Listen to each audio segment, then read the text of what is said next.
Today, I'm going to teach you how to take off the tire of a F935 John Deere, specifically the rear wheel tire.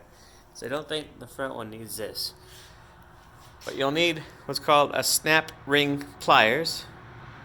This set from Craftsman set me back about $27. I do have a bunch of different attachments I can put in there. It's kind of cool. The outer cap just pops right off with a screwdriver or something. Pop that off, and then you're down here, and you stick your tool in there like that, and you just separate it and take it off. See if we can do this.